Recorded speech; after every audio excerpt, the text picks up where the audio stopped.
मित्रों नमस्कार।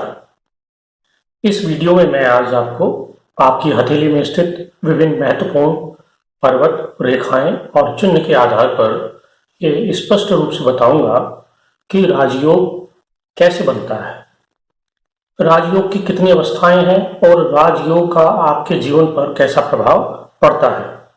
मित्रों, वीडियो शुरू करने से पहले एक विनम्र अनुरोध जरूर करूंगा, और वो ये कि यदि आपने ये चैनल सब्सक्राइब नहीं किया है तो प्लीज दाहिनी तरफ नीचे सब्सक्राइब का लाल बटन है, उसे दबा दें और साथ ही बेल आइकन को भी प्रेस कर दें ताकि आगामी वीडियो सबसे पहले आप तक पहुंच सकें।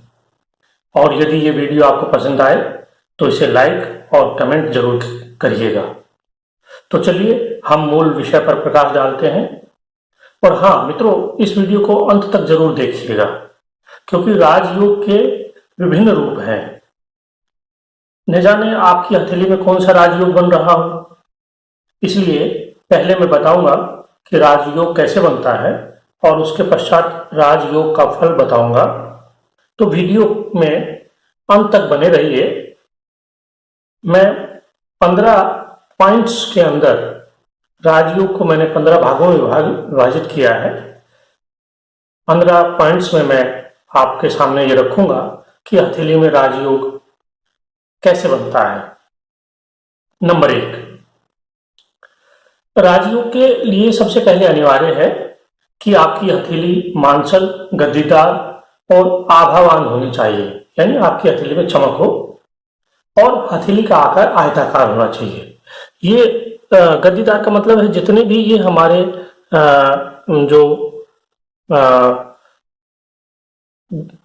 माउंट हैं, जितने भी हमारे माउंट हैं, चाहे वो शुक्र हो, चाहे गुरु हो, शनि हो, सूर्य हो, बुध हो, चंद्र हो, मंगल हो, ये सारे के सारे उभरे हुए होने चाहिए और अपने स्थान पर होने चाहिए, इधर उधर नहीं हो। और दूसरा, हथेली चौकोर हो, जैसे ये हथेली है ऐसे चौकोर हो और आभावान हो, यानी रक्तिम हो, पीली या किसी रंग की या दाग धब्बे उस हथेली पे नहीं हो। तो ऐसी हथेली अगर है तो राजयोग बनता है। नंबर 2, आपकी हथेली में जितने भी पर्वत हैं, गुरु पर्वत से लेकर शनि, सूर्य, बुध, शुक्र, चंद्र, मंगल, और ये मंगल, राहु, केतु, ये सारे के सारे जो हैं वो अच्छी अवस्था में होने चाहिए, उभरी हुई अवस्था में होने चाहिए, दोष रहित होने चाहिए। और दूसरा, इन पर्वतों के ऊपर अगर ऊर्ध्व रेखाएं हैं इस तरह की, ऐसे ऐसे, ये अगर इस तरह की रेखाएं हैं, ये रेखाएं अगर हैं तो ये मान के चलना चाहिए कि ये राजयोग बनता है।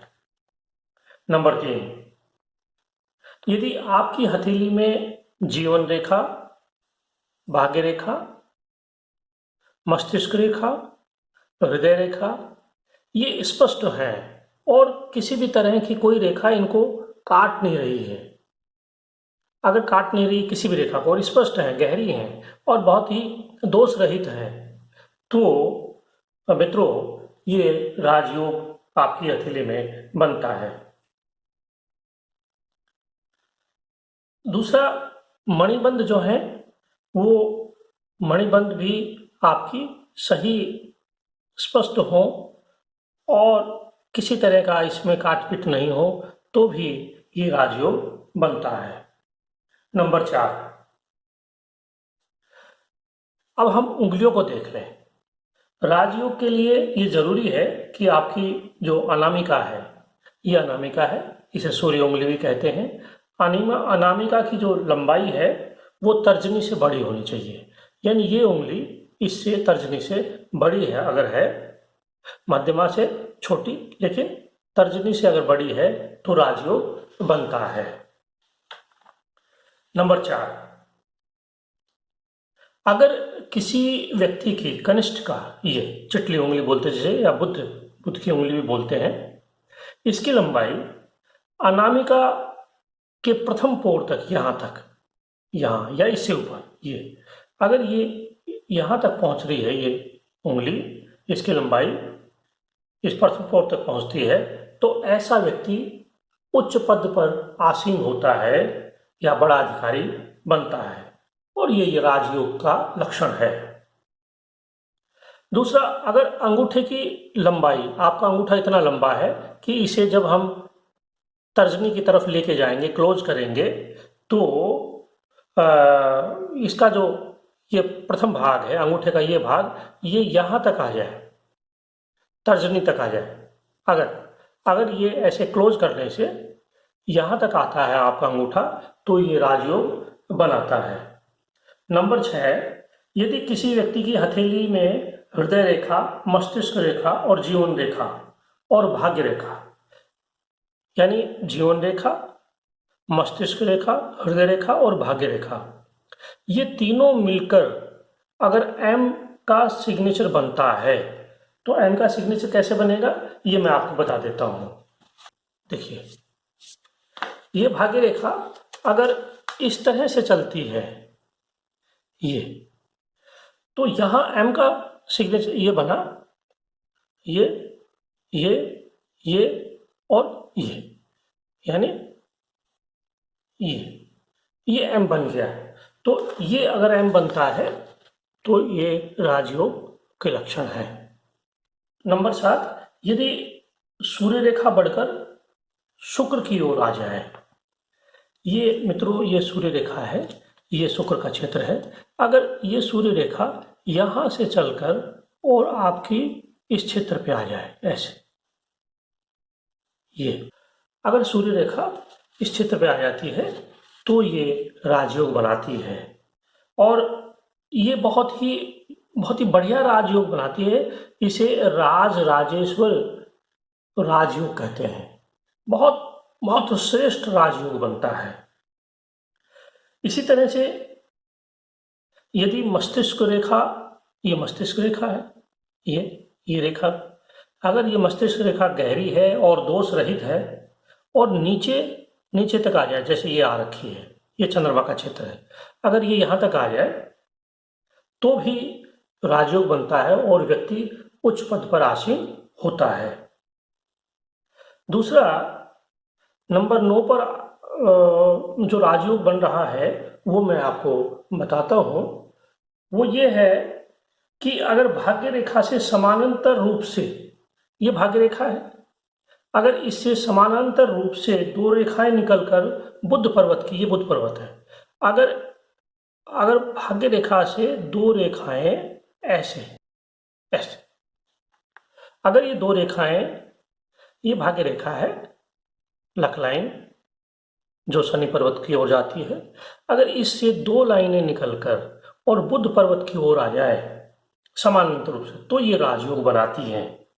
ऐसा व्यक्ति, अगर किसी के हाथ में दो रेखाएं समानांतर रूप से बढ़ रही हैं, तो ऐसा व्यक्ति बहुत बड़ा अधिकारी बनता है, IAS, IPS, ब्यूरोक्रेट्स बनता है। और कई बार ऐसा होता है कि ये दो रेखाएं, यहाँ तक तो दो रेखाएं आई हैं ये, लेकिन आगे जो है वो एक हो जाती है, तो भी इसमें कोई बात नहीं।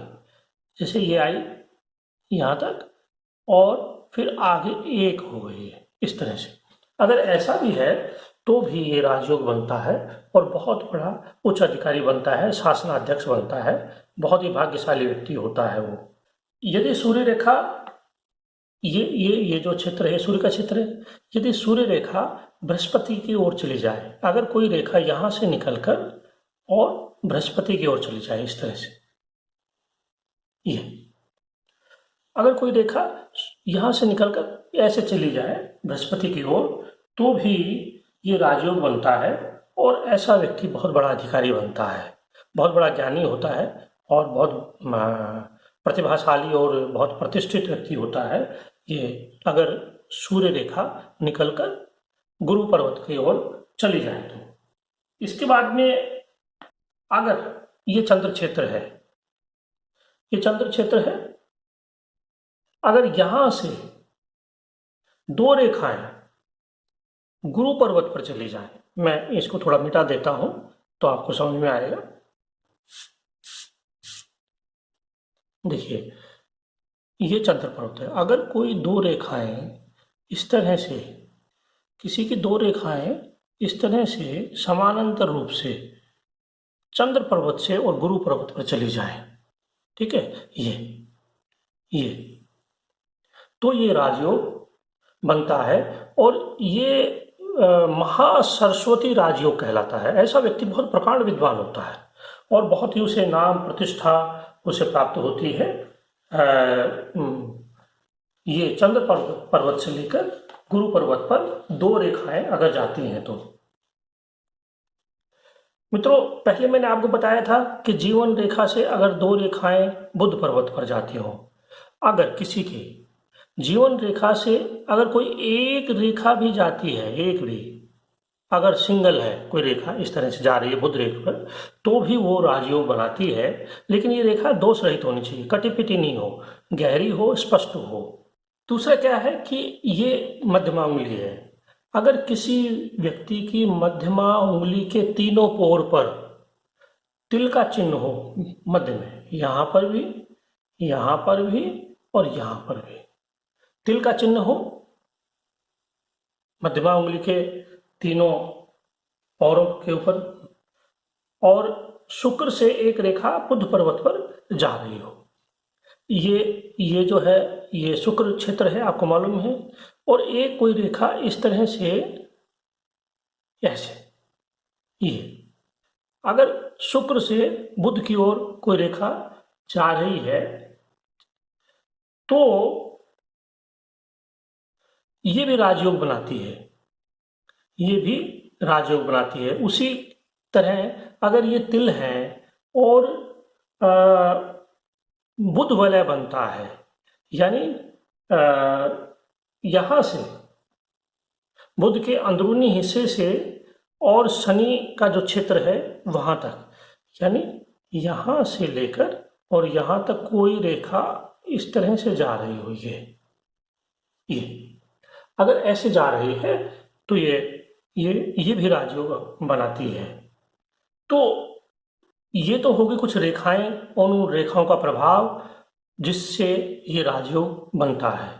इसके बाद में अगर किसी व्यक्ति की मणिबंध में चार लाइनें हैं, चार लाइनें, मणिबंध में चार लाइनें हैं और पहली लाइन में यव बने, यव निर्मित है इस तरह से, जो ऐसे, अगर यव निर्मित है ऐसे ऐसे, ये तो ये भी राजयोग के लक्षण हैं और ये राजयोग बनाती हैं। लेकिन मैं फिर दोहरा दूं कि जितनी भी रेखाएं मैंने आपको बताई हैं ये दोष रहित होनी चाहिए, यानी कटी पिटी नहीं हो, स्पष्ट हो और गहरी हो। हथेली के जितने भी पर्वत हैं वो उभरे हुए हों। तो कोई ज़रूरी नहीं है कि सारे के सारे जो चीज़ें मैंने आपको बताई हैं वो सारी हो। इनमें से कोई भी, अगर मैंने अभी तक 14 पॉइंट बताए हैं, 15वां में बताऊंगा, तो उसमें से अगर कोई भी लक्षण आपकी हथेली में है तो राजयोग बनता है। आप सरकारी नौकरी प्राप्त कर सकते हैं, आईएएस बन सकते हैं, आईसीएस बन सकते हैं, आईआरएस बन सकते हैं, आरजेएस बन सकते हैं। आपको प्रतिष्ठा और पैसा, मान सम्मान आपकी रेखाएं दिलाएंगी अगर ऐसा हाथ आपका है तो। अब मित्रों, कुछ चिन्ह होते हैं जो हाथों में पाए जाते हैं, वो चिन्ह भी बड़े लाभकारी होते हैं और उन चिन्हों के आधार पर भी राजयोग बनता है। वैसे मैं चिन्ह के ऊपर एक अलग से वीडियो बनाऊंगा, लेकिन अभी मैं केवल नाम बता देता हूं कि कौन कौन से चिन्ह हाथ में हो तो वो लाभकारी होते हैं। ये चिन्ह है, जैसे एम का चिन्ह तो मैंने आपको बता दिया, ये कई बार उल्टा बन जाता है, डब्लू का भी बन जाता है। ये रेखा इधर से आ जाती है तो ये डब्लू बन जाता है, तो वो भी शुभ होता है। तो एम का चिन्ह हो, डब्लू का चिन्ह हो, या फिर मछली का चिन्ह हो, त्रिशूल का चिन्ह हो, या छाता हो, कमल का फूल हो, आसन हो, अंकुश हो, तोमर हो, पैर के और हथेली के बीच में तिल हो, स्वास्तिक का चिन्ह हो, घड़ा, शंख, स्टार, फ्लैग, ट्री, हाथी, तालाब, अगर इनके चिन्ह आपकी हथेली में बनते हैं तो भी ये राजयोग कारक होते हैं, राजयोग बनता है। इसलिए मित्रों, मैंने आज आपको ये बताया कि आपकी हथेली में राजयोग किन किन रेखाओं से बनता है, कैसे कैसे बनता है और कौन कौन से चिन्ह आपके राजयोग बनाने में सहायक होते हैं। मैं आशा करता हूँ कि ये जानकारी आपको पसंद आई होगी।